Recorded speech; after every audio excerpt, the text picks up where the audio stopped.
Amigo, é só me chamar, fecha os olhos, vou te encontrar. Onde estiver te ouvirei, eu oro pra que você tenha unção, tenha força. Ave Maria, cheia de graça, o Senhor é convosco. Bendita sois vós entre as mulheres. Bendito é o fruto do vosso ventre, Jesus.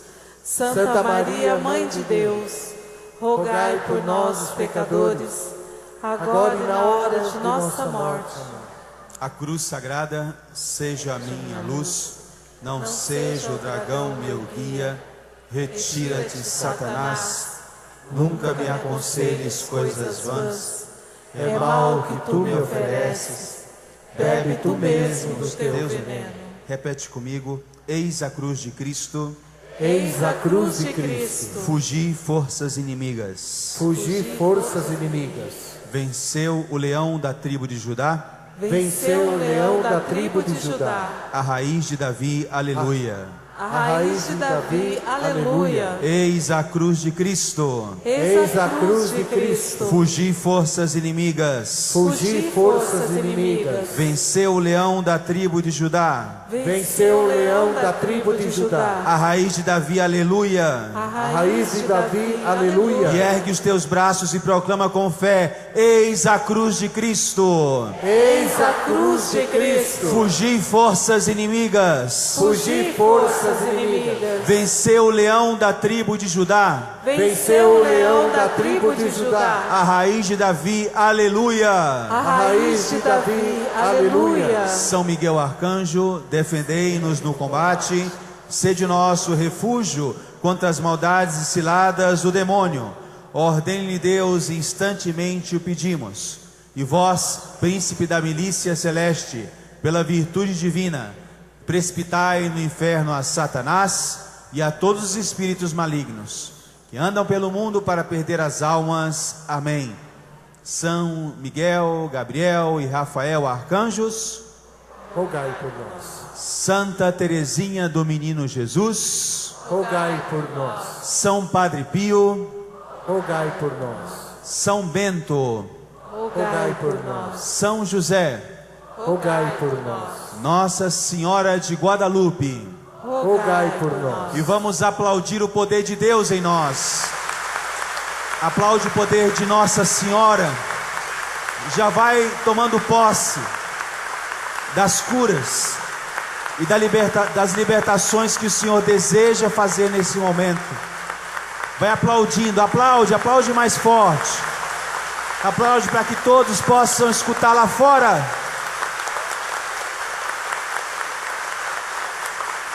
Viva Jesus Cristo!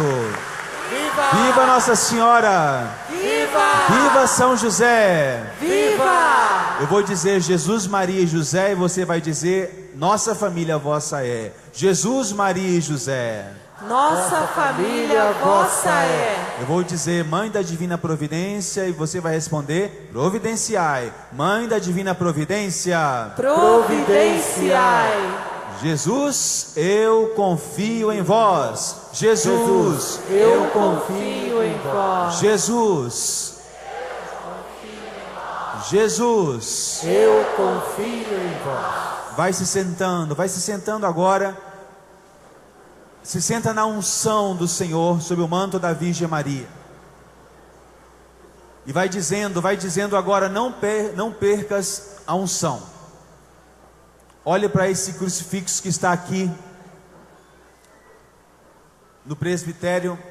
Olhe para Jesus e diga: Jesus, eu confio em vós. Toma posse do Espírito Santo e diz: Espírito Santo, vem sobre mim. Manto de Maria, cobre-me. Manto de Maria, protege-me. Manto de Maria Santíssima, cura-me. Manto de Nossa Senhora, liberta-me. E nós estamos aqui reunidos em nome do Pai, e do Filho, e do Espírito Santo.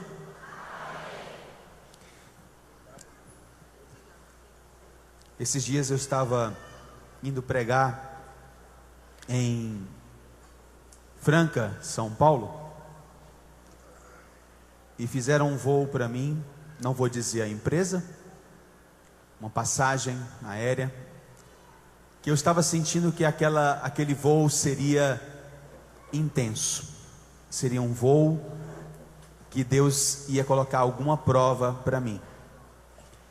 E no meio do voo, nós entramos numa nuvem muito pesada, dessas que traz muita chuva, muito mais que essa que está aqui. Aquela nuvem bem preta que estava no céu. O avião era mais ou menos pequeno. E de repente eu olho pela janelinha do avião e vejo que a asa do avião começa a congelar-se, começa a se encher de gelo. E eu falo: Mãe da divina providência, providenciai. Quando acontece isso é muito perigoso, muito, que o avião, ele para de voar, ele não consegue voar, ele cai.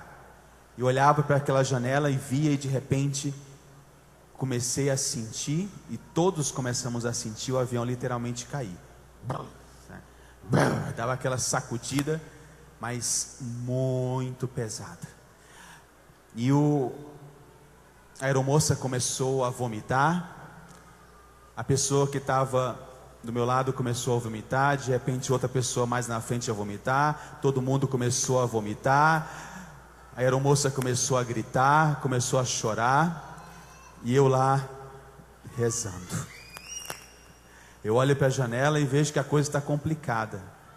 O avião vai chegando em Ribeirão Preto, aquela nuvem fechou o aeroporto, a gente não conseguia pousar. O avião tentou uma vez, não conseguiu. Subia e era levado como se fosse uma folha. Tentou uma segunda vez e nada. Tentou uma terceira vez e nada. E tinha um cara do meu lado que olhava para mim, o que estava sentado do meu lado, quando dava sacudidas, ele pulava assim, sabe? Ele pulava, né? E eu do lado dele só ficava assim, né? Então ele pulava, se agarrava no banco, se agarrava assim, no banco do lado. Aí de repente ele olha para mim e pergunta assim: o que está acontecendo aí fora? Eu, rapaz, tem muita chuva, tempestade, né? Tá vendo aí? Raio, tempestade. A asa do avião está congelada. Ele: o que você acha? A gente vai cair? Eu falei: olha, pode ser, viu? Eu acho que o avião pode cair mesmo, né? E ele olhava para mim e começava: e o que está acontecendo? Eu expliquei para ele: olha, tal coisa, eu entendo um pouquinho, né? Ele olhou para mim e disse assim: você é piloto? Eu falei: não, eu sou padre. Por que você não falou antes? E me agarrou assim, sabe? Me agarrou o cara, me agarrou. Por que você não falou antes, rapaz? Você é padre, vamos rezar junto. Eu falei: já estou rezando, meu irmão. Já estou rezando. Ele me agarrou. Eu falei: rapaz, olha, se esse avião cair, eu não quero cair com ninguém agarrado comigo. Então você reza, eu rezo, vamos rezar junto, vamos lá. Peguei o texto, começamos a rezar e vamos que vamos. O avião aterrissou por milagre. Ele saiu dando gargalhada de alegria, contou para todos os familiares que um padre tinha salvo o avião da queda. Eu falo: ai, gente do céu. Naquele momento, que interessante, como nos momentos difíceis da vida, a gente precisa de um amigo. Como nos momentos mais complicados da nossa vida, quando a gente tem um amigo, a gente identifica um amigo do nosso lado, as coisas parecem que mudam, porque podemos passar por situações super complicadas, mas nada pior que passar por situações difíceis na vida. Nada pior, escuta isso, que passar por situações muito complicadas na vida, vivendo a solidão. Solidão é uma palavra que tem que ficar sozinha no dicionário. Mas na minha vida, não. Ela tem que ficar lá no dicionário. Na nossa vida, não pode existir solidão. Nem na vida de um leigo, nem na vida de um padre, nem na vida de uma freira, nem na vida do Papa. Olha o que o Papa Francisco disse quando ele assumiu o papado, que ele quis se mudar dos aposentos papais para a Casa Santa Marta, para poder conviver com os outros, porque ele não queria experimentar a solidão. Queridas irmãs, queridos irmãos, todos nós precisamos destruir fortemente, renunciar na nossa vida, primeiro, todo sentimento de solidão. Sentimento. Se você está sentindo-se só, se você está aqui e de repente bate na sua vida, seja pela manhã, seja pela tarde, seja pela noite, seja na madrugada, um sentimento de solidão, aquele sentimento que às vezes dói um pouquinho no coração, ou às vezes dói demais no coração, imediatamente eu te peço uma coisa. Fala assim, aprende comigo, diz assim, reza assim, repete comigo: eu renuncio, em nome de Jesus, em nome de Maria Santíssima, a todo sentimento de solidão. Você sabe por que a palavra solidão tem que ficar escondida no dicionário? E na nossa vida ela não pode aparecer? É muito fácil, gente. O argumento teológico que mata essa desgraça chamada solidão, o argumento teológico é muito simples. Faz isso, por favor. Faz isso em nome do Pai. Pode falar. Em nome do Pai, e do Filho, e do Espírito Santo. Deus é uno e trino. Deus quer viver em comunidade. Deus Pai, Deus Filho e Deus Espírito Santo. Deus mesmo não quer estar só. Ele deseja viver em comunidade. Quando a gente entende, queridos irmãos e irmãs, que nós precisamos do outro, eu preciso de você, eu me abro a tirar da minha vida a solidão. Tem muitas pessoas, e aqui o Espírito Santo está mudando a pregação, porque não era isso que eu tinha preparado. Aqui já, o Espírito Santo já vai conduzindo a vocês, aqui todos vocês, todos nós aqui, possamos encontrar um caminho de cura e de libertação à solidão. Quando você experimenta que você precisa do outro, você já vai destruindo a solidão. Quando você experimenta que nem Deus vive só, você vai se abrindo a quê? A ter no outro também uma força. Mas, queridos irmãos e irmãs, nós estamos no dia de hoje numa verdadeira carência de quê? Amigos reais. Amigos que sejam de verdade amigos. Não significa, depois que eu entendo que eu preciso de você, que eu necessariamente vou ter você como meu amigo. Eu posso ter muitas pessoas do meu lado, mas amizade, ela não se escolhe. Deus planta as verdadeiras amizades. E nós, se somos de Deus, colhemos as verdadeiras amizades.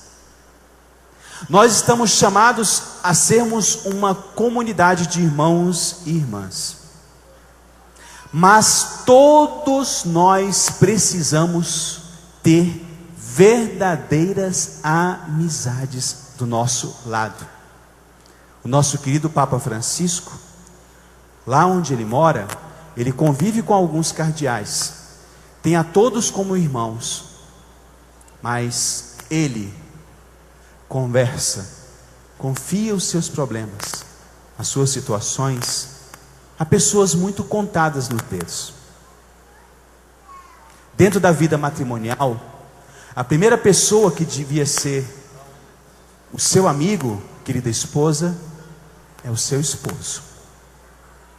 Se está tendo algum problema, onde você possa confiar ao seu esposo as suas necessidades, as suas intimidades, precisa você de reajuste. Querido esposo, a primeira amiga que você precisa ter é a sua esposa. Se você, antes de buscar a sua esposa para se abrir, para conversar com ela, você começa a buscar em outras mulheres, outros homens, abertura de coração, algo precisa ser ajustado no seu relacionamento. Essa palavra amizade é uma palavra que ela produz em nós uma alegria. Em algumas pessoas eu vejo que a amizade produz também medo. Tem pessoas que têm medo de cultivar amizades. Por quê? Porque a amizade não é fácil. Amizade não é uma planta que a gente planta e se esquece e ela cresce. A amizade, ela é uma planta muito delicada, que a gente precisa regar na medida certa. A gente precisa o quê? Adubar na medida certa. A gente precisa buscar na medida certa. A gente precisa se afastar na medida certa. Você pode ter um grupo de pessoas, irmãos e irmãs ao seu lado, mas se eu pergunto agora a você, quantos amigos de verdade você tem? Certamente, você poderia levantar a sua mão e talvez você só encontrasse, pelo número de dedos que você tem, dos verdadeiros amigos. Quer um segredo para identificar em Deus os seus verdadeiros amigos?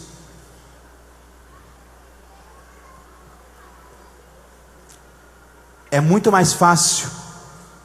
Repete comigo. É muito mais fácil. Melhor, vamos fazer o seguinte. Repete essa frase assim, exatamente como fala o fundador dos jesuítas, Santo Inácio de Loyola. Repete comigo. Existe virtude em sofrer com o que sofre,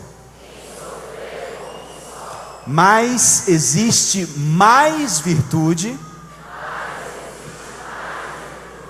em alegrar-me com aquele que se alegra. Conseguiu entender? Esse é um dos critérios que a gente tem que usar para saber se aquela pessoa que está do nosso lado é uma amiga ou um amigo verdadeiro. Porque tem pessoas que ajudam você a carregar a sua cruz, mas quando você está feliz, elas têm profunda inveja de você e acabam lhe prejudicando. Quem de vocês já viveu isso levanta o braço. Amém. Recebe essa cura hoje. Aprende que o Senhor Jesus está te dizendo: ser cristão não é ser bobo. Ser cristão, nós temos que ter também, para identificarmos em Deus as verdadeiras amizades, o que Cristo nosso Senhor fala: sede prudente como as pombas e astutos como as serpentes. O demônio, queridas irmãs, queridos irmãos, essa imagem e essa palavra me veio muito durante a missa. O demônio, ele é especialista em gerar um dos piores inimigos da amizade, que é a mentira. O demônio é o pai da mentira. E o demônio, por ser pai da mentira, ele vai gerando em nós, gerando nas pessoas, mentiras. E aquelas pessoas que pareciam ser nossas amigas, nossos amigos, o que acontece? Acabam mentindo para nós. Quem de vocês já sofreu na amizade porque o amigo mentiu para você? Levanta o braço. Recebe essa cura do Senhor. Mas, queridos irmãos e irmãs, não para por aí. A verdadeira amizade, ela tem uma característica muito interessante.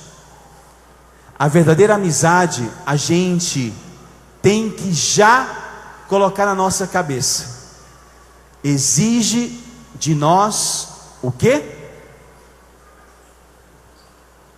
Cultivo, trabalho.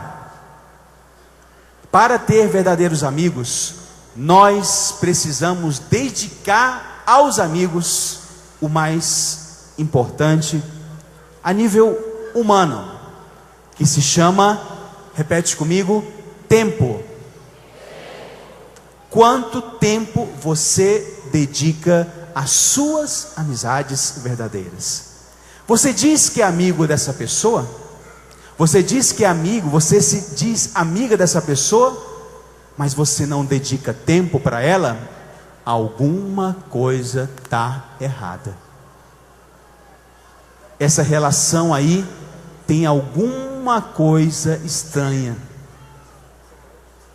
Você que está aqui, nós vivemos num período onde as amizades hoje, elas são provocadas, cultivadas muito através das redes sociais. É ou não é, gente? São cultivadas através desses panoramas tecnológicos que a gente tem.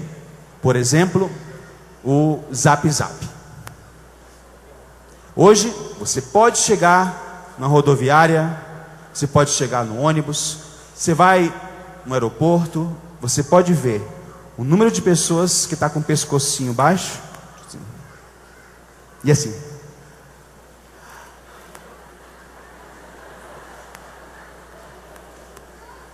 Você acompanha as reações das pessoas.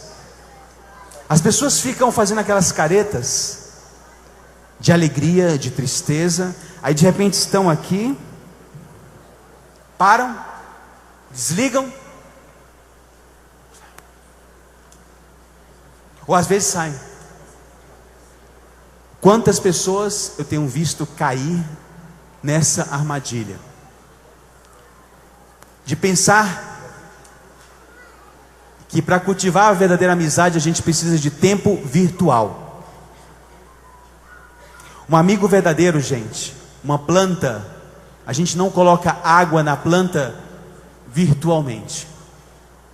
A gente tem que pegar a mangueira, o balde, suar e jogar na planta. Saia dessa amizade virtual e busque ao seu esposo, Eu fiquei um dia impressionado numa casa. Eu fui chamado para jantar nessa casa. A esposa me recebeu, sentei-me, e de repente, no meio da conversa, a esposa: pim! Só um momentinho, padre. Pim! Pim! Eu falei: nossa, muitas mensagens. Desculpe, eu fiquei curioso. De quem é? É do meu esposo, padre. Onde é que ele está? Ah, está aqui em cima no quarto. Peraí, calma aí. Por que a senhora não diz: padre Alexandre, por favor, eu posso só me ausentar um pouquinho e posso subir ali? Conheço gente que chega ao cúmulo, isso eu não estou inventando, está no quarto aqui, tem outra pessoa no outro lado, no outro quarto do lado, e estão os dois falando por zap. Quando você estiver doente, quando você estiver sofrendo, quando você for para uma sala de operação, você não vai levar o seu celular.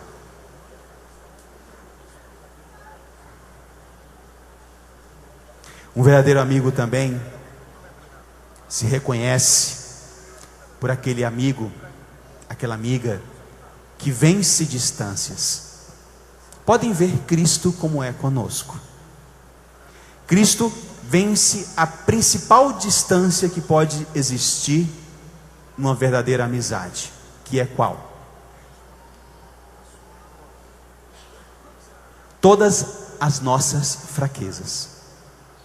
Porque o nome de Deus, diz o Papa Francisco, é a misericórdia. Cristo vence a principal barreira. Quando Cristo olha para ti, filha, como é o teu nome? Rosa. Quando Cristo olha para ti, Ele não te ama pelas qualidades que tu tens. Ele também te ama por isso. Mas Ele te ama olhando especialmente para ti, vendo em ti as tuas fraquezas. Comigo acontece esse fenômeno na confissão. Quando você vai se confessar, pelo menos comigo, com o padre Alexandre, tem pessoas que dizem assim: ai, eu vou me confessar com um padre que é quase surdo, para que eu chegue e ele nem escute os meus pecados. E eu falei: primeiramente, minha senhora, quando a senhora fosse confessar com um padre surdo, você vai falar: padre, eu bati no meu esposo. E o padre vai gritar: o quê? Bateu em quem? Tem pessoas que morrem de medo de se confessar com o pároco, que morrem, mas o padre vai me conhecer, e eu que pareço tão santo, eu sou diácono permanente, e o padre vai conhecer os meus pecados. Comigo, com todo sacerdote que seja sacerdote segundo o coração de Cristo, acontece uma coisa muito bonita, como Cristo faz conosco. Quanto mais Ele sabe dos nossos defeitos, mais Ele nos ama. Por isso que essa teoria que o mundo aí fora está gerando, de que os casamentos não funcionam, porque com o passar do tempo, o esposo ou a esposa se conhecem os seus defeitos, e por isso se destroem os casamentos, essa teoria não é válida. Porque se esse esposo, se essa esposa olha para Cristo, você vai olhar para Cristo e você vai ver que Cristo te ama, é teu amigo, ainda sabendo dos teus principais pecados, sabendo das tuas podridões, e Cristo faz contigo aquilo que todo amigo tem que fazer em muitas situações. Tem que literalmente, em muitas situações, tem que o quê? Esperar. Um dos salmos que São João Paulo II mais gostava de rezar era esse: Repete comigo: espera no Senhor. Tem coragem. Espera no Senhor. Queridos irmãos e irmãs, é uma das coisas mais preciosas que a gente tem numa amizade: saber esperar. A comparação que eu deixo nessa pregação, para que você entenda, é uma comparação fácil. Quando você vai no mar, você vai se encontrar com as ondas, não é, gente?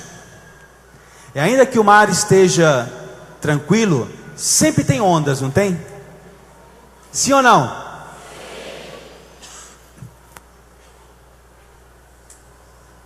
Oi, falou. Eu moro no Rio de Janeiro. Eu gosto muitas vezes de ir contemplar o mar. E chego em algumas praias com muitas pedras e o mar batendo. Às vezes eu vou em dia de calmaria e as ondas ainda de vez em quando, pequenininhas, mas elas... As amizades verdadeiras são assim. O amigo, ele sabe se aproximar do outro e sabe o quê? Aquela pessoa que fica grudada, perturbando todo o tempo, que não sabe respeitar os momentos de silêncio dos outros, cuidado. Isso é um obstáculo para a amizade verdadeira. Você que está aqui, quer ser amigo de Cristo, respeita também, não critica os momentos em que Deus parece silenciar a voz dele. Às vezes a gente passa por situações espirituais que parece que até Deus se cala. Quem de vocês está vivendo isso? Onde você já vai experimentando essa cura que o Senhor está fazendo agora, onde você está tendo essa experiência de uma secura espiritual tão forte que até parece que Deus se calou. Mas respeita esse silêncio de Deus. É porque Deus está te respeitando. O silêncio que a gente respeita no outro é para que o outro possa crescer. Deus às vezes fica em silêncio conosco porque quer que a gente cresça. Deus quer que a gente cresça, quer que a gente experimente algo que é fundamental. Um amigo que é real, um amigo que é verdadeiro, ele sabe tomar distância, sabe esperar o outro, e quando o outro muitas vezes aparece, depois de algum tempo, ele é capaz de abraçá-lo. Por isso, queridos irmãos e irmãs, que ser amigo de Deus, às vezes, as pessoas desistem fácil. Você não tem fé? Deus parece que está em silêncio e você desiste de Deus. Por isso, que ter amigos hoje de verdade é tão complicado. Porque a gente vive na geração do barulho.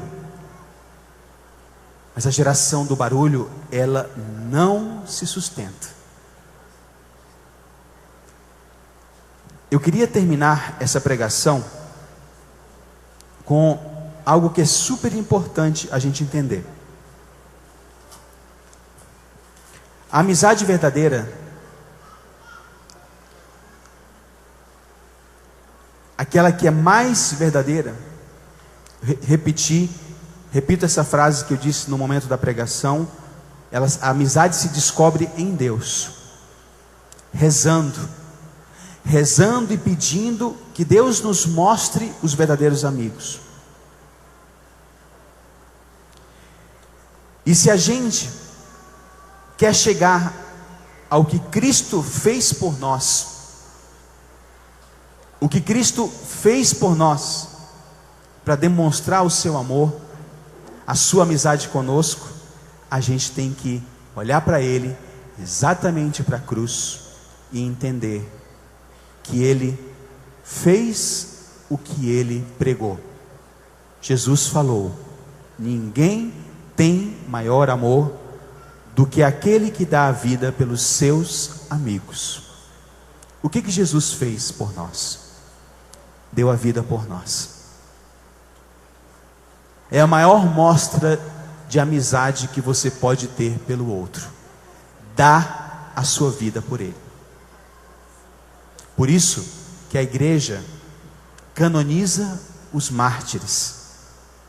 Por isso que você, mãe, se o médico lhe diz: olha, se você não abortar, você vai morrer, e você diz: não, eu não vou abortar, ainda que eu perca a vida, o meu filho vai nascer. O que aconteceu com uma amiga minha de Brasília faz menos de 1 ano. Ficou grávida, o médico disse para ela: você vai morrer no parto. E ela disse: ainda que eu morra, o meu filho vai nascer. O filho dela nasceu e ela morreu. Ninguém tem maior amor do que aquele que dá a vida pelos amigos. Esse vai ser a maior prova, porque sorrir por outro, sorrir para o outro, ficar abraçado, dizendo que é amigo, ai amigo, e depois chega na hora da hora, ó, pernas para que te quero, na hora mais difícil, especialmente quando está chamado a dar vida pelo outro. Nunca me esqueço do exemplo desse santo São Maximiliano Kolbe, que lá no campo de concentração de Dachau, ele estava lá na câmara de inanição, morrendo, porque o quê? Ele tinha se oferecido para morrer no lugar de um senhor que nem era católico, nem era cristão, era judeu. Ele se ofereceu para morrer no lugar dele, porque ele sabia que aquele cara era casado e tinha filhos. E Maximiliano Kolbe, aquele frei santo, morreu na câmara de inanição durante a Segunda Guerra. Foi o último a morrer, de tanta força que ele tinha. Os caras tiveram que injetar ácido fênico nele para que ele morresse, de tanta força, ainda sem se alimentar. Durante muito tempo ele resistiu. Ninguém tem maior amor do que aquele que dá a vida pelos amigos. Queridos irmãos e irmãs, cada vez que a gente chega aqui, olhe para Jesus, que daqui a pouquinho vai chegar, Jesus Eucarístico. Olha para ele e diz assim: obrigado, Jesus, porque pela tua morte eu estou aqui, porque tu destes a tua vida por mim, eu tenho vida. E isso não são palavras que brotam para fora.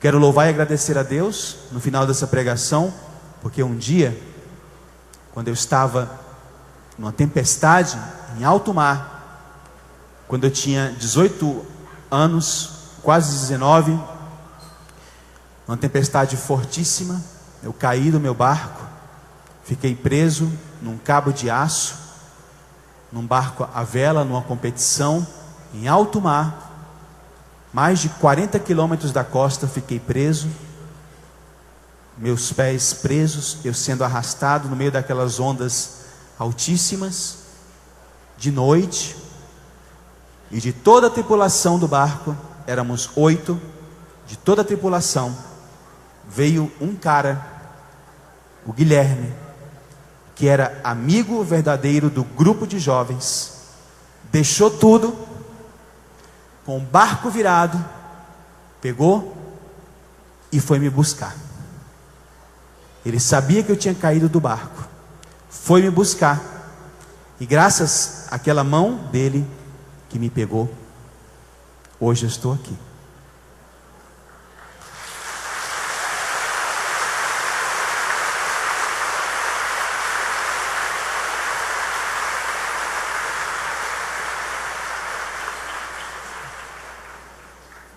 Agora, para receber Jesus Vamos repetir comigo: ninguém me impede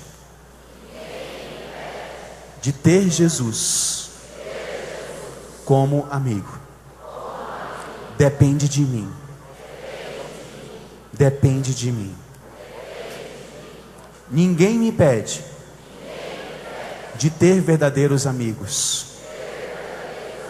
Ajuda-me, ó Deus, a encontrar os meus verdadeiros amigos,